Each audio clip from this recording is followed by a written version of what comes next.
Hello दोस्तों, मैं शिबली आपके लिए लेके आया हूँ फिर एक टॉपिक जिसे हम डिस्कस करेंगे। लाइट स्विच ऑफ, एक अनोखा प्रोटेस्ट। जॉर्डन, जिसे अरब वर्ल्ड में उर्दन भी कहते हैं, जॉर्डन में इसराइल जॉर्डन गैस पाइपलाइन की मुखालफत जॉर्डन की आवाम कर रही है। जॉर्डन की आवाम जहाँ इस मंसूबे की मुखालफत सड़कों पर कर रही है, वहीं कुछ अनोखे तरीक़े भी अपना रही है। जॉर्डन के लोगों ने एक शाम अपने घरों की बिजली गुल करके इस गैस पाइपलाइन की मुखालफत की। प्रोटेस्ट का ये तरीक़ा लोगों में काफ़ी पसंद किया जा रहा है। इसके लिए सोशल मीडिया साइट्स पर कैंपेन चलाई गई। लोगों ने इस कैंपेन में बढ़ चढ़ कर हिस्सा लिया। पूरा जॉर्डन अंधेरे में डूब गया। आइए जानते हैं पूरा मामला है क्या। इसराइल अपनी नेचुरल गैस की ज़रूरतों के लिए मिस्र पर डिपेंड था। इसराइल की गैस की ज़रूरत मिस्र से आने वाली एक पाइपलाइन से पूरी होती थी। इसराइल अरब जंग के दौरान मिस्र ने इसराइल को गैस देना बंद कर दिया था।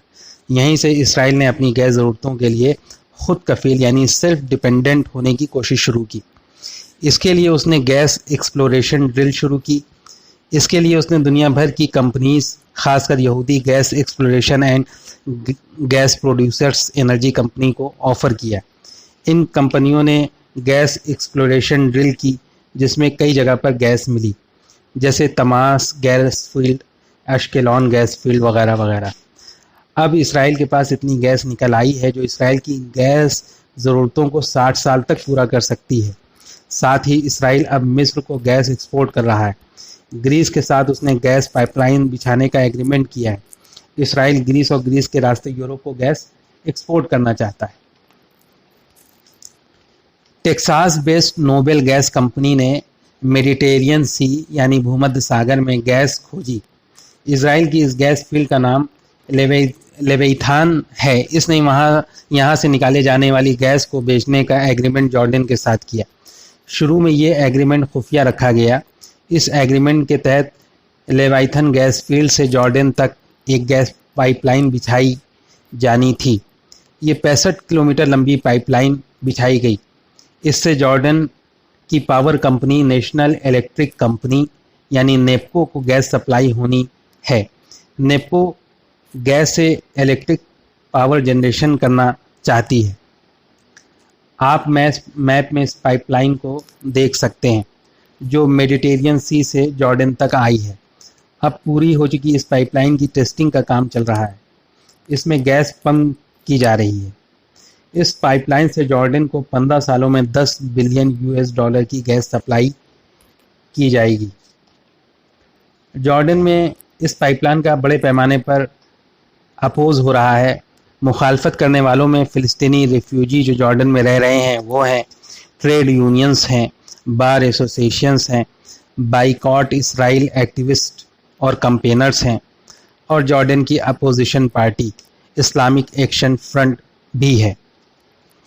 खुद जॉर्डन के अंदर मोनार्की है, लेकिन जॉर्डन के अंदर एक नाम नहात की एक पार्लियामेंट भी है। उस पार्लियामेंट में भी इसकी मुखालफत हो रही है। वहाँ की अपोजिशन इस्लामिक फ्रंट ने इसे जॉर्डन की हिस्ट्री में एक काला दिन कहा है और नेशनल क्राइम कहा है। उनके मुताबिक ये फ़ैसला एक कौमी तबाही है जो हमारी सॉवरेनिटी और एनर्जी सेक्टर को ज़ायोनिस्ट के कब्ज़े में देता है। आइए जानते हैं कि इस पाइपलाइन से किसका फ़ायदा और किसका नुकसान है। इस गैस पाइपलाइन का सबसे ज़्यादा फ़ायदा इजराइल को होगा, क्योंकि रीजन में फ्रांस ऑयल से चलने वाली ग्रिड ज़्यादा फ़ायदा होता है, क्योंकि इस पूरे रीजन में ऑयल सस्ता है। इस पाइपलाइन को लेके कंट्रोवर्सी भी है।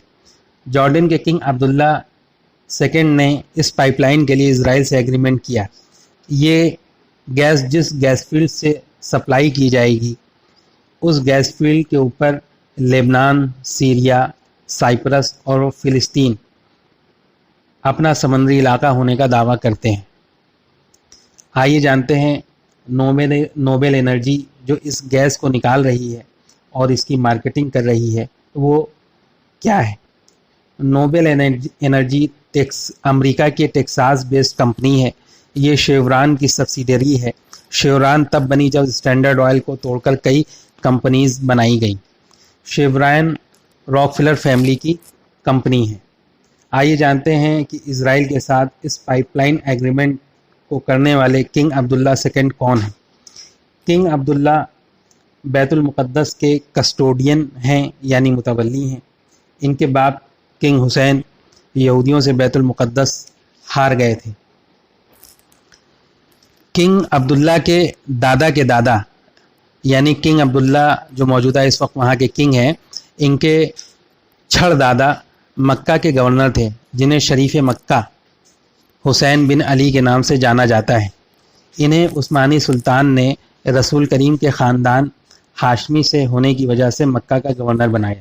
یہ رسول کے نواسے حضرت حسن کی اولاد میں سے ہیں۔ شریف مکہ نے عثمانی خلافت سے غداری کی اور انگریزوں کے ساتھ ہو گئے، اور تھامس ایڈورڈ لارنس، جسے لارنس آف عربیہ بھی کہا جاتا ہے، کے ساتھ مل کر ترکوں کے خلاف بغاوت کی۔ برٹین کے لیے ان کی سروسز کو دیکھتے ہوئے ان کے 4 بیٹوں میں سے 3 کو بادشاہت دی گئی۔ فیصل کو عراق اور سیریا کی بادشاہت، علی کو حجاز کی بادشاہت اور عبداللہ کو جارڈن کی بادشاہت انگریزوں کی طرف سے دی گئی۔ موجودہ جارڈن کنگ اپنے پردادا کے نام پر عبداللہ سیکنڈ کہلاتے ہیں۔ موجودہ جارڈن کنگ کے والد صاحب یعنی ان کے باپ فری میسن تھے، اور جو موجودہ کنگ ہیں ان کے بارے میں بھی کہا جاتا ہے کہ یہ میسن ہے۔ شاید ہم اس ایشو کو لے کے زیادہ ہی گہرائی میں چلے گئے۔ آئیے دیکھتے ہیں کہ لائٹ آف کرنے کا یہ جو پروٹیسٹ کا انوکھا اور نیا جو طریقہ ہے، اس کا کیا اثر ہوتا ہے۔ بس